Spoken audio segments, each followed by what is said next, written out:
بسم اللہ الرحمن الرحیم اللہ الرحمن الرحیم وَيَخِرُّونَ لِلْأَذْقَانِ يَبْكُونَ وَيَزِيدُهُمْ خُشُوعًا۔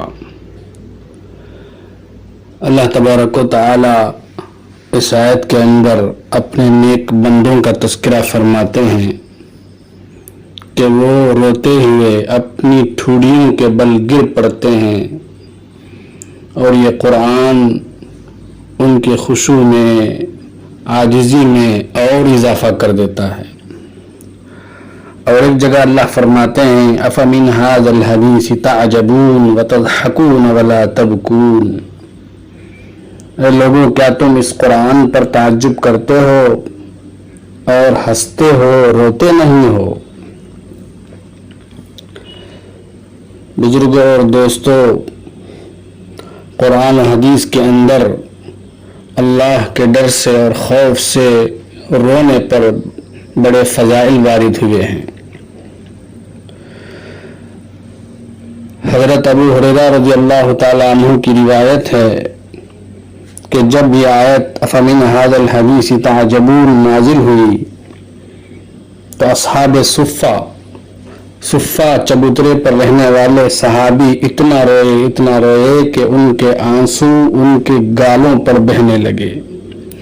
جب رسول اللہ صلی اللہ علیہ وسلم نے یہ حال دیکھا تو آپ بھی ان کے ساتھ رونے لگے۔ صحابی فرماتے ہیں کہ آپ کے رونے پر ہم بھی روئے۔ تو اس موقع پر اللہ کے نبی صلی اللہ علیہ وسلم نے فرمایا لا یلج النار من بکا من خشیت اللہ۔ وہ شخص ہرگز جہنم میں داخل نہیں ہوگا جو اللہ کے ڈر سے رویا۔ اسی طرح علامہ ابن حجر عسقلانی رحمۃ اللہ علیہ نے ایک حدیث نقل فرمائی ہے کہ رسول اللہ صلی اللہ علیہ وسلم نے ایک مرتبہ فرمایا اے صحابہ، میں تمہارے سامنے سورہ زمر کی آخری 10 آیتیں پڑھتا ہوں، تم میں سے جو بھی شخص روئے گا اس کے لیے جنت واجب ہو جائے گی۔ جب آپ صلی اللہ علیہ وسلم تلاوت کرتے کرتے وما قدر اللہ حق قدرہ پر پہنچے تو صحابی فرماتے ہیں ہم میں سے بعض روئے اور بعض نہیں رو سکے۔ تو جنہوں نے رونے کی کوشش کی پھر بھی انہیں رونا نہیں آیا، انہوں نے اللہ کے نبی سے کہا اللہ کے نبی صلی اللہ علیہ وسلم، ہم نے بہت کوشش کی رونے کی مگر ہم رو نہیں سکے۔ تو آپ صلی اللہ علیہ وسلم نے فرمایا کہ میں پھر دوبارہ ان آیتوں کو تمہارے سامنے پڑھوں گا، تم میں سے جو شخص رو نہ سکے تو چاہیے کہ وہ رونے کی صورت بنا لے۔ اس لیے بزرگوں اور دوستوں، جب بھی ہم وعید کی، عذاب کی آیتیں سنیں یا حدیثیں سنیں تو ہمیں اللہ کے ڈر سے اپنے گناہوں کو سوچ کر رونا چاہیے۔ اگر رونا نہیں آئے تو رونے کی شکل بنانی چاہیے۔ ترمذی شریف کی روایت ہے، اللہ کے نبی صلی اللہ علیہ وسلم نے فرمایا لا یلج النار رجل بکا من خشیت اللہ حتی یعود اللبن فی الزرع۔ وہ آدمی جہنم میں داخل نہیں ہوگا جو اللہ کے ڈر سے رویا ہو یہاں تک کہ دوہا ہوا دودھ دوبارہ تھن میں واپس نہ لوٹ جائے۔ یعنی جس طرح سے دوہا ہوا دودھ تھنوں میں واپس جانا ناممکن ہے، محال ہے، ایسے ہی اللہ کے ڈر سے رونے والے کا جہنم میں جانا بھی ناممکن ہے۔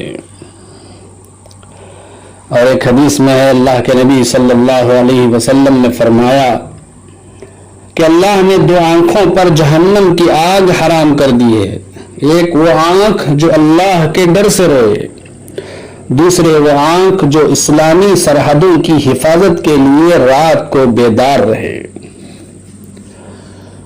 ترمذی کے حضرت نضر ابن سعد رضی اللہ عنہ فرماتے ہیں کہ رسول کریم صلی اللہ علیہ وسلم نے فرمایا جس قوم کے اندر اللہ کے ڈر سے رونے والا کوئی موجود ہو، اللہ اس قوم کو اس کی وجہ سے آگ سے نجات عطا فرمائیں گے۔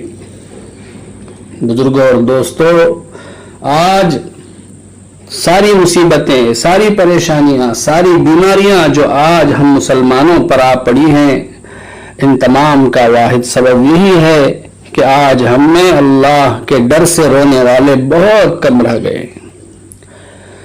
صاحب روح المعانی اس آیت کی تفسیر کرتے ہوئے اللہ کے ڈر سے رونے کے فضائل پر احادیث نقل کرنے کے بعد فرماتے ہیں وَيَنبَغِي أَن يَكُونَ ذَلِكَ حَالَ الْعُلَمَاءِ، یعنی علماء دین کا بھی یہی حال ہونا چاہیے، کیونکہ علامہ ابن جریر وغیرہ نے عبد الاعلیٰ تیمی رحمہ اللہ کا یہ مقولہ نقل کیا ہے، جس شخص کو صرف ایسا علم ملا ہو جو اس کو رلاتا نہیں، سمجھ لو کہ اس کو جو علم ملا ہے وہ نافع علم نہیں ہے، علم نافع نہیں ہے، فائدہ دینے والا علم نہیں ہے۔ اس لیے بزرگوں اور دوستو، آج ہمیں اپنے گناہوں کو سوچ کر رونے کی ضرورت ہے اللہ کے سامنے۔ ایک زمانہ ایسا تھا کہ گھروں کے اندر تہجد کے وقت بڑوں کے رونے کی آوازیں آتی تھیں، لیکن آج کل حال یہ ہے کہ ہم دیر سے سوتے ہیں، جس کی وجہ سے صبح میں اٹھنا مشکل ہو جاتا ہے، بسا اوقات فجر کی نماز بھی قضا ہو جاتی ہے۔ اللہ ہمارے حال پر رحم فرمائے اور ہمارے حالات کو درست فرمائے، ہم تمام کو اللہ کے ڈر سے، اللہ کے خوف سے رونے کی توفیق عطا فرمائے، آمین۔